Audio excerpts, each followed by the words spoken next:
আপনি যদি শুধু ইমোর এই সেটিংসটি চালু করে রাখেন তাহলে আপনার ইমোটা কেউ টাচ করতেও পারবে না। প্রিয় দর্শক, ইমোর এই সেটিংসটা কিন্তু খুবই হাই কোয়ালিটি একটি প্রাইভেসি। সুতরাং কিভাবে এটা চালু করবেন চলুন আজকের ভিডিওটিতে আমি সেটাই দেখাবো। তাহলে চলুন ভিডিওটা শুরু করি। তার জন্য সরাসরি ইমোতে চলে যাবেন। উপরে দেখতে পারবেন প্রোফাইল আইকনে, এখানে ক্লিক করবেন। তারপরে সিকিউরিটি অ্যান্ড প্রাইভেসিতে চলে যাবেন। এরপরে দেখবেন পাসকোড লক, এখানে ক্লিক করবেন। নিচে ইনেবল অপশনে ক্লিক করে এটা ইনেবল করে দেবেন। এবার এখানে 4 ডিজিটের পাসকোড দিবেন। প্রিয় দর্শক, সবাই আপনার পছন্দ মতো 4 ডিজিটের পাসকোড এখানে দিবেন। আবার পুনরায় একই পাসকোড দিবেন। এবার ডান অপশনে ক্লিক করবেন। প্রিয় দর্শক, এটা মূলত আপনার ইমোর একটি গুরুত্বপূর্ণ একটি লক। যে লকটি আপনি যদি করে রাখেন তাহলে আপনি ছাড়া আপনার ইমোতে কেউ আর ঢুকতে পারবে না।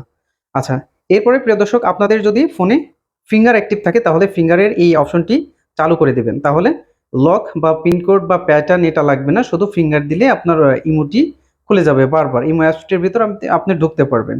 আচ্ছা, এরপরে আমি এটা ইনেবল করে দেওয়ার পরে উপরে দেখতে পাচ্ছেন অটো লক।